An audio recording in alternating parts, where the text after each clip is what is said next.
SHALOM hasn't been alright this Definitely, Matchroom up 1 this week. For sure. It's like from Goonies, it's like...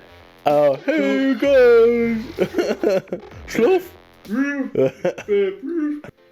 Welcome to another episode of Bloodlust Boxing. I'm Sav. And I'm Baz.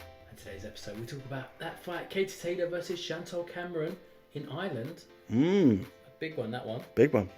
Yeah, but it's been a while since we've had a little sit down, so let's just have a little catch up, Sav. What's been going on this week? Oh, I don't know, mate. How you been anyway? You been alright? Yeah, I've been alright. But SHALOM hasn't been alright this week. Just slaughtered the man. Just straight off the mat. It's been a PR nightmare. It's just funny how it just goes up and down, isn't it? Like 1 minute you're top of the world, you're the new guy, and you're slaughtering, you're smashing down. Signing up all these people like Boatsi and Akoli, and then the next minute it's just like. Next minute he's just like. But I guess what you done to him, bro? What you done? I guess the thing is that doesn't even matter, because. What do you mean? With the promoters and that kind of thing. Anyway, I think it's more about the fights, isn't it? We want to see the fights. Yeah, of course it is. That's why everyone's upset, man. Everyone wants this fight. Frazer Clarke versus Fabio WARDLEY. Yeah, British title. It's legacy. Nicely. Yeah. And you first thought it was going to be David Adelaide versus, Fabio WARDLEY, but then the Frazer Clarke fight got ordered by the British Boxing Board of Control. Another nightmare there for them again. Yeah. But yeah, what do you think happened? Why did it break down? They're saying he's not ready. They're saying he's not ready. He hasn't fought a 10-rounder yet. This is it. This is what they're saying. He's saying got a bronze medal in the Olympics. Yeah, and he's had plenty of amateur fights, and yet he's not prepped for a 10-rounder. I mean, you could say Fabio WARDLEY hasn't realistically gone 10 rounds with most of his fights. So at the end of the day, what difference is there? Playing ground, isn't it? Yeah. Yeah, it's been a bit of a PR nightmare for. Yeah, definitely. Matchroom up 1 this week for sure. Yeah, definitely won Matchroom this week. Yeah, after the poor performance of Akoli, that was. Yeah, and then Boatsi didn't really perform as much. He got the build up, and then he just sort of coasted along. He didn't get hurt or anything. He won the fight clearly. He did, but he didn't go into second gear. Yeah, he needed to entertain the fans and that sort of went a bit flat. And then now you got this with Fabio WARDLEY, Frazer Clarke. You've got fighters talking about, what was that? Liam Smith saying after his fight with Eubank Jr. he's a free agent, openly, basically ready to go for the next paycheck. So. Yeah, I don't know. Well, do you think they fight? Do you think they fight this year? I think it has to happen now. It's too much happened for it not to happen. Yeah. Whether it happens this year, I'm not sure. I mean, it looks like Fabio might end up taking on David Adelaide. So if he does, that's a bit of a dangerous fight as well. Yeah, I think they can make that fight. Yeah. Both fighters will want that, and that'd be a great fight for both guys. Yeah. That'd get built up quite nicely as well. I think the biggest problem is no one wants to lose their O, do they? This is it now. Everyone's scared of losing their O, but it's British title. I mean, look. Fabio WARDLEY fought Gorman, didn't he? And that was a tough fight on paper. Yeah, and it turned into a bit of like a bloodbath. That one. Yeah, and then that was a good, wicked scrap. WARDLEY just pushed through. He's like, when he gets hurt, he just throws more punches. Yeah. Instead of backing off and trying to fight, he's like, I'm just gonna throw some. Yeah, just gets involved more. Frazer, I feel a bit bad for him. Because he probably wanted the fight. Well, he said it enough times. Yeah. So he's quite a straightforward man. He just says what he thinks, and he doesn't sugarcoat anything. And that's probably what's put the pressure on SHALOM and was it 258 management? Yeah. Not really. They've been. Well, they pushed for the fight, didn't they? Yeah. And they didn't appear to be on the same page as Boxer. And basically put him in a tricky situation. So, yes. Yeah, it's not good look. But, yeah, so you had that. Anything else going on this week? We had the fight delayed, didn't we? Liam Smith versus Eubank. Yeah, that's true. We're not, we're being we're not 100% confident that it definitely happens, but I think it's just a minor delay, really, isn't it? Yeah, I think. Hopefully it's only a small injury and the fight actually goes, because then it's.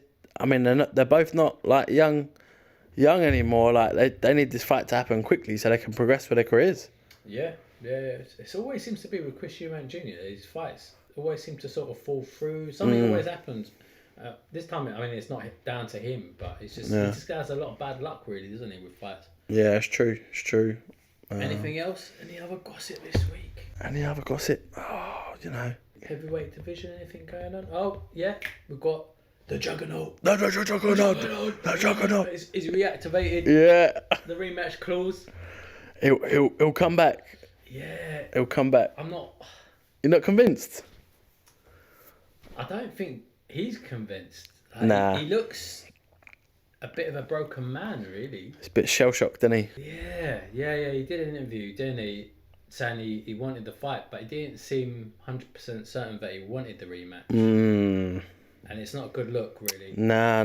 It happens sometimes, like. The first sort of loss. Yeah. Big loss. Everyone's bigged him up, and he's in his mind, he's undefeated. As I said before, he didn't go down.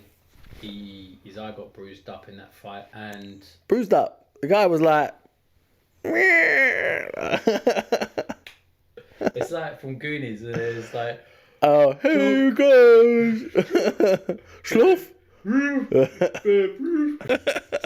Oh man, Joyce, how can you do Joyce like that? No, sorry, man. It's healed. It's healed out. It looks fine. It's fine. Yeah. But yeah, it's not a good look at the moment. Hopefully he can overturn it, but we'll just have to wait and see on that one. Anything else? Anything else going on? We've got Katie Taylor versus Chantelle Cameron. Yeah. But just before going there, obviously, you got Regis Prograde signed to Matchroom as well. Great signing, that one. That's true. Yeah. I've been quietly watching him, hoping he gets like a big deal, and thankfully he's got it now. Because he had that Josh Taylor fight, and it was literally like a razor. It's like paper thin decision, like either way it could have been, and he's had to go the long route back to get to the top, but he's just kept winning. So happy he's got that contract. I reckon he's got many good days ahead of him.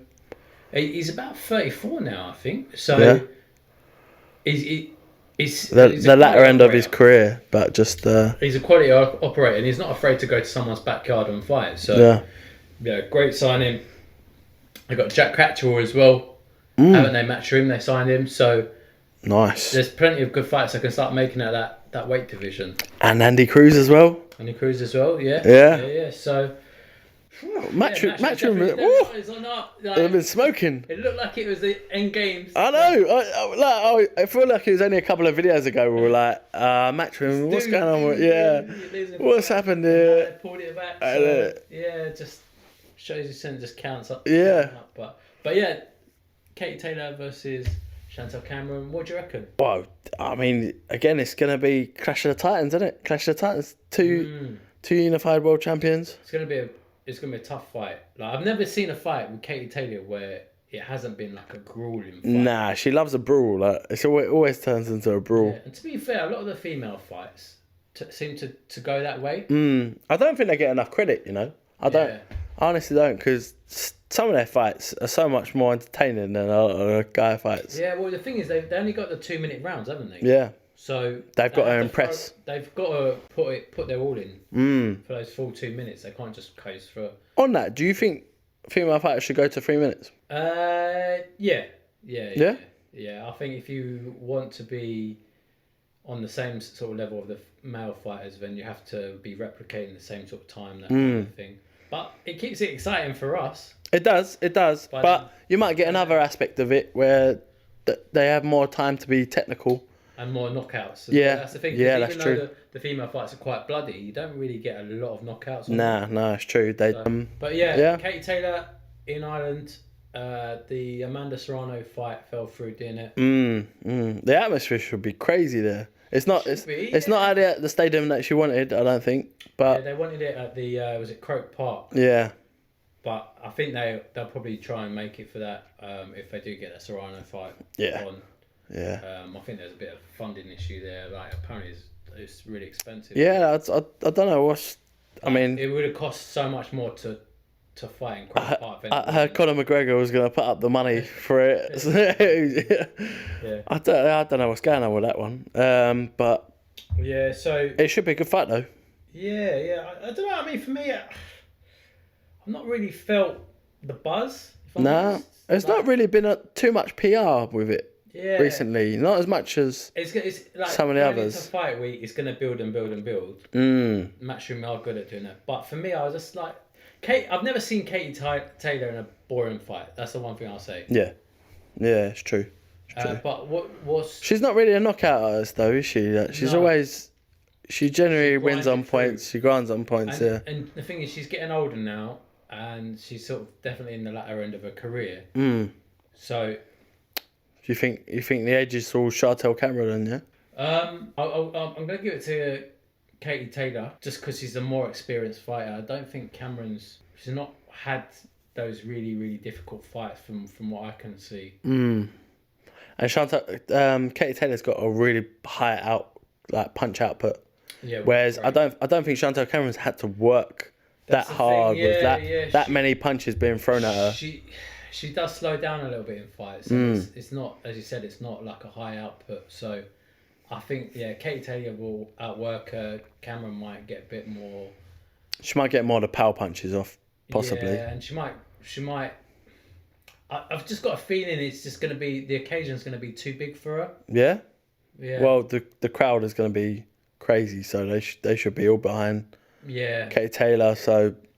But I think Katie Taylor will win this fight without writing off Chantelle Cameron totally. Then she'll probably get the Serrano fight on, and then I think that she'll probably call it a day. Yeah, well, I think she's cemented her legacy then, isn't she? Definitely, yeah. So, other than that, I think that's it, isn't it, Sav? I'll let you sign us off.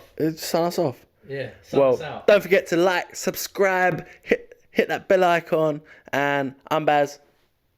I'm Sav. And we're Bloodlust Boxing. Poosh!